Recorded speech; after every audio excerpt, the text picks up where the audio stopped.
Salam berjumpa kembali Bapak Ibu, saudara-saudari yang terkasih, teman-teman sekalian.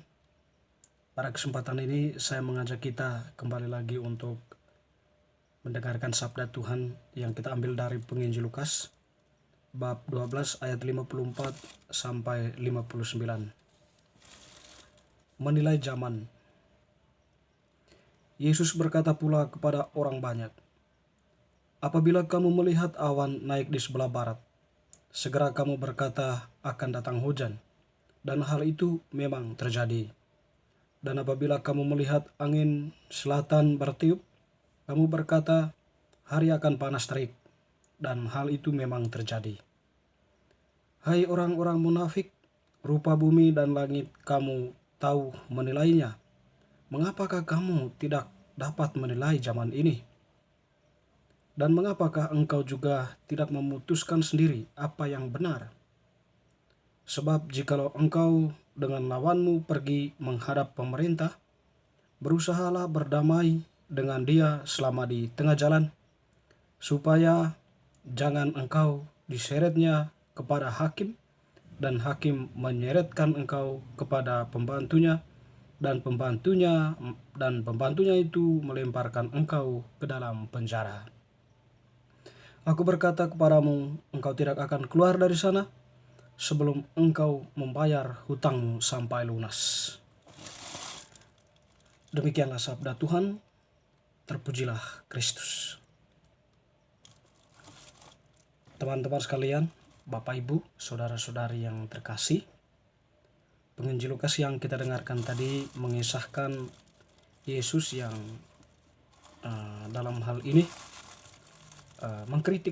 mengkritik orang-orang yang hanya bisa menilai bagian luar dari keberadaan sesuatu atau kelompok atau kumpulan atau seseorang, ataupun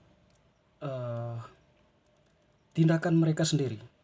Hanya tampak luarnya saja yang mereka perhatikan, sedangkan bagian dalamnya penuh dengan rencana dan rancangan-rancangan yang tidak berorientasi pada kepentingan publik atau kepentingan umum, kepentingan orang-orang yang seharusnya mereka layani, tetapi kepada kepentingan pribadi atau kelompoknya.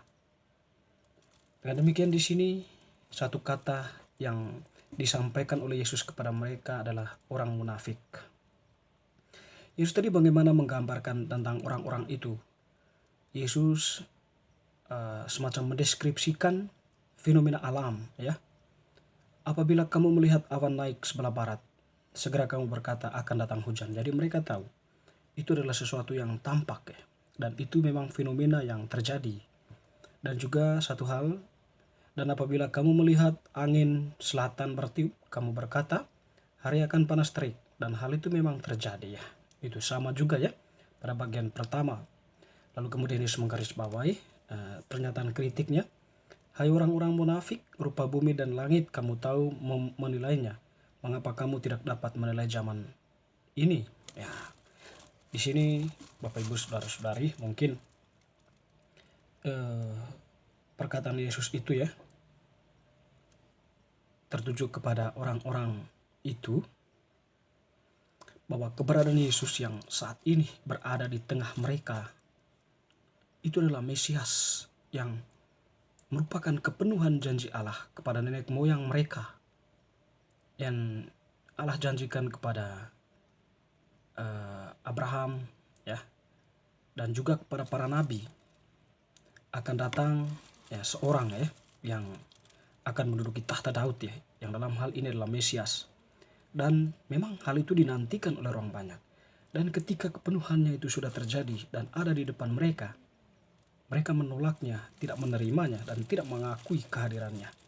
Ya, tentu dalam hal ini tidak terlepas dari konsep atau strategi-strategi yang mereka buat sendiri, ya, di mana kemunafikan tadi itu, meskipun pada waktu mungkin juga, ya, mungkin mereka tahu dengan melihat tindakan-tindakan Yesus, mujizat-mujizatnya, perkataan-perkataan lewat ajaran-ajarannya, perumpamaan disampaikannya, itu nampaknya sudah memberikan gambaran kepada mereka bahwa ini mungkin Mesias ya, nabi yang dijanjikan oleh Allah, tapi mereka tidak mengungkapkan itu secara terang-terangan. Karena itu tadi, mereka punya kepentingan. Kalau seandainya mereka mengakui sebagai Mesias, tentu semua orang akan datang kepadanya dan meninggalkan mereka. Mungkin hal itulah yang mereka takutkan, takut mereka kehilangan bonus ya, takut mereka kehilangan yang terpenting dalam hidup mereka. Tetapi bagi Yesus ya, apa yang mereka lakukan itu ya sebuah kemunafikan ya, atau menghantar orang kepada kehancuran ya, bukan lagi kepada keselamatan, tapi menghantar orang atau orang-orang yang ingin masuk ke dalam kebenaran itu, tapi mereka halang-halangi supaya mereka tetap berada dalam kegelapan. Sehingga tindakan-tindakan mereka tuh bagi Yesus itu ya tindakan-tindakan yang perlu dikritik, yang perlu dikecam ya sedemikian rupa. Dan bagaimana fenomena-fenomena yang terjadi ketika Yesus berjumpa dengan orang-orang Farisi, ahli-ahli Taurat ya, tidak ada perkataan yang sejalan, selalu bertentangan. Dan juga teman-teman, saudara-saudari, di sini pun Yesus ya setidaknya memberikan pesan ya, perdamaian itu penting ya.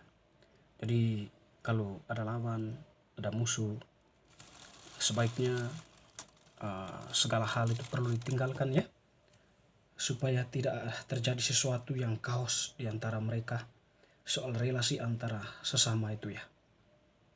Kalau musuh itu tetap dipelihara, tentu akan ada sesuatu peristiwa yang tidak diinginkan baik satu pihak maupun pihak yang lain. Kalau kita kembali kepada pemberian 10 perintah Allah itu ya, bagaimana Allah menggambarkan poin 4-10 itu ya menjadi poin penting atau landasan dalam bersikap, bertindak, atau landasan moral dalam berelasi dengan sesama. Ya, 1, 2, dan 3 menjadi sebuah landasan relasi antara orang Israel dengan Allah sendiri. Sekiranya Yesus memberikan gambaran di sini bahwa permusuhan itu tidak dikehendaki oleh Allah, tetapi sesuatu yang perlu dihindari dengan berpegang pada pedoman yang sudah diberikan oleh Allah sendiri kepada mereka. Bapak Ibu saudara-saudari, menarik sekali kalau bacaan ini kita kembali ke dalam diri kita masing-masing. Menilai zaman, kalau kita kembali ke dalam diri, ya menilai diri sendiri itu. Sejauh mana kita hadir sebagai murid Tuhan, orang yang telah dibaptis, hadir di tengah kehidupan ini dengan keberadaan sebagai murid Tuhan, bertindak dalam kebenaran, melaksanakan keadilan, dan juga bertindak jujur serta mengutamakan kepentingan umum daripada kepentingan pribadi. Dalam arti ini sebuah kepentingan yang menjunjung tinggi nilai kemanusiaan daripada kita menjunjung tinggi nilai parsial kehidupan itu dengan melegitimasi sebuah kejahatan atau memanipulasi kebenaran agar kita bisa masuk ke dalam lumbung keberuntungan pribadi atau kelompok, dan nilai universal, nilai kemanusiaan itu ditinggalkan. Bapak Ibu saudara-saudari, Tuhan mengajar kita sebagai murid untuk tidak bertindak demikian, tetapi kita diajarnya untuk senantiasa menjadi pewarta atau duta kebenaran itu, menjadi pelaku firman di tengah kehidupan ini. Itu tadi ya, hadir sebagai murid Kristus yang memang sungguh-sungguh murid Kristus yang mencintai kebenaran, meresapi, menghayati apa yang diajarkan oleh Tuhan kepada kita sebagai murid-muridnya melalui gerejanya. Bapak Ibu saudara-saudari, memang kita tak dapat pungkiri keberadaan kita sebagai manusia yang tidak sempurna, senantiasa akan dihadapkan pada berbagai tantangan, godaan-godaan dunia ini. Membangun sebuah relasi yang baik dengan Allah tentu akan membantu kita untuk tetap berada dalam kesadaran bahwa Allah itu senantiasa mencintai kita dan memakai diri kita untuk terus atau untuk menjadi perpanjangan tangan Allah sendiri, mewartakan kebenaran, menyatakan kebenaran dalam relasi sosial kehidupan kita dengan suatu tujuan membangun nilai kemanusiaan itu. Dengan demikian kita menjadi murid yang bermakna, menjadi orang yang berbuah, kita menjadi tanah yang subur. Bapak Ibu saudara-saudari yang terkasih, semoga bacaan hari ini semakin meneguhkan iman kita, membangun relasi yang baik dengan Allah dan menjadi murid-murid Tuhan yang bermakna. Semoga